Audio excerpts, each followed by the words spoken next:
Under the cover of night, he slipped out of his office with his tailored suit swapped for a faded blue jumpsuit, work boots, and a well-worn baseball cap tugged low over his eyes. Marcus Gray was not just any CEO, he was known as the self-made architect of Gray Corp, a towering enterprise that provided jobs to thousands.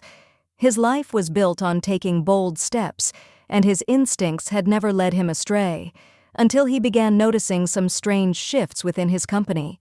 Employee morale was slipping, customer satisfaction was beginning to dip, and Marcus's gut told him something was wrong.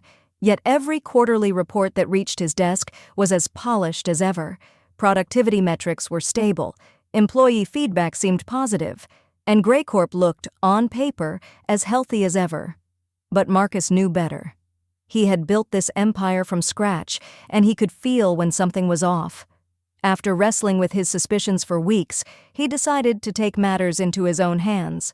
If he was going to find out the truth, he couldn't do it from the plush confines of his corner office. He needed to go down to the ground level. Inspired by the classic undercover boss approach, he called in one favor after another, creating a secret identity that even the most senior members of his team wouldn't recognize. He became Matt, the new night shift janitor, hired through a temp agency to help with extra cleaning duties while a big project was underway. No one would suspect Matt to be the millionaire CEO of the company, and with that, he left behind his world of boardrooms and balance sheets to find the truth on the factory floors and office hallways.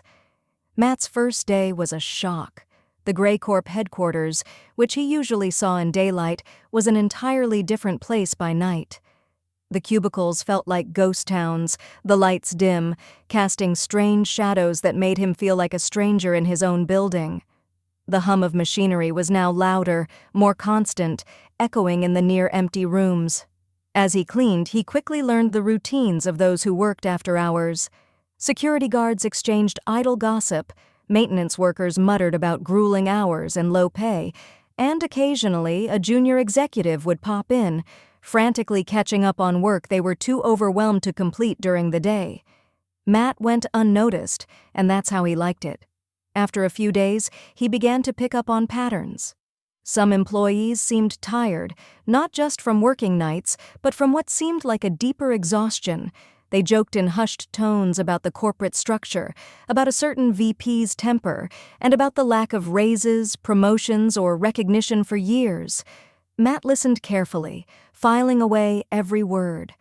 For the first time in years, he felt invisible and free. One night, while emptying trash in the staff break room, he overheard a conversation between two women sitting by the vending machine. "Did you hear about Jackie?" one of them whispered. "I can't believe they fired her like that after all the work she put in. It's disgusting." "Who's next, then?" "Any of us?" the other woman replied with a bitter laugh. "I swear this place doesn't care about anyone. They just keep squeezing until there's nothing left. The CEO's probably off at some resort spending his millions and doesn't care about what's happening here." Marcus clenched his jaw. It was difficult to hear people talk about him, assuming he was indifferent to their struggles. But he understood their frustration, and more than that, he knew it was his job to fix it. As Matt, he spent the rest of the night reflecting on how far his company had drifted from the values he had initially instilled. Days turned into weeks, and each night he discovered something new. He found out that the frontline staff received little to no real benefits, even though Gray Corp's official policies promised robust health care and family leave. Some of his most loyal employees were barely scraping by, even as they put their heart and soul into the company. Morale was abysmal. People felt unseen, unheard, and undervalued. One night, he struck up a conversation with Aaron, a janitor who had been with Gray Corp since its inception. They were wiping down windows together when Aaron spoke up. "You're new, right?" "Matt?" "Yeah, started a few weeks back," Marcus replied, still maintaining his cover. "Well, welcome aboard. Just don't expect too much," Aaron said, shaking his head. "This company used to be a great place. People cared, you know. Felt like a family. Now they're just running us like machines. Don't even know if anyone at the top remembers we're here." Marcus swallowed, his heart heavy with guilt. He did remember Aaron from his early days. Back then, Marcus had known almost every name in the building. He prided himself on his open-door policy and took time to listen to employee concerns. But somewhere along the line, as Grey Corp expanded and his responsibilities grew, he'd lost that personal touch. One night, Matt was tasked with mopping the executive floor, where he caught snippets of an intense conversation between two executives. They were discussing layoffs and cost-cutting measures to boost quarterly profits. The ease with which they discussed laying off dozens of hard-working employees left him feeling disgusted. His decision to distance himself from his workers had created a culture where lives and livelihoods were treated as numbers on a spreadsheet. He decided he'd had enough. He spent his last shift as Matt thanking every janitor, security guard, and maintenance worker he could find, listening carefully to each of them. They told him stories of long hours, missed family events, and the growing resentment they felt toward Grey Corp's leadership. The following Monday, Marcus Grey walked back into his office, this time wearing his usual suit and tie. He called an emergency meeting with his executive team, their puzzled faces reflecting the gravity of his tone. He shared every experience he'd had during his time as Matt, his frustration at the disconnect between them and the frontline workers, and his anger at the erosion of Grey Corp's values. The room fell silent. These seasoned executives, confident in their ability to maximize profits, suddenly looked uncertain. "I want a full audit of employee benefits, wages, and working conditions," he demanded.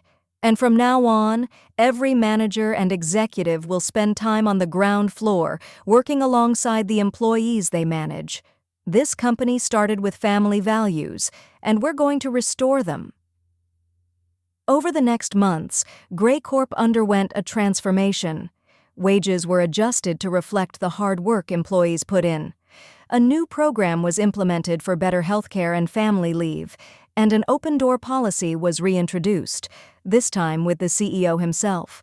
Marcus personally held meetings with every department, giving his employees the platform they needed to share their thoughts, concerns, and ideas. He reinstated a quarterly bonus system based on merit, something that rewarded the diligent efforts of frontline employees, not just senior managers. As weeks turned into months, the culture within Grey Corp changed. Employees began to feel seen, valued, and heard once again. The turnover rate dropped, morale soared, and productivity levels rose. But most importantly, Marcus felt he had reclaimed the soul of his company. Word of Grey Corp's transformation spread, and Marcus found himself being invited to speak at conferences, business schools, and community events. He didn't just share his story as a CEO, he shared the lesson he learned as Matt. He spoke about the importance of humility, the power of listening, and the responsibility leaders had to those who made their companies what they were. The Undercover experiment taught Marcus that sometimes the most valuable perspective comes from the ground level. If you enjoyed this story and want more powerful tales like this one, don't forget to hit subscribe to American Fables on YouTube, where every story has a lesson and every voice matters.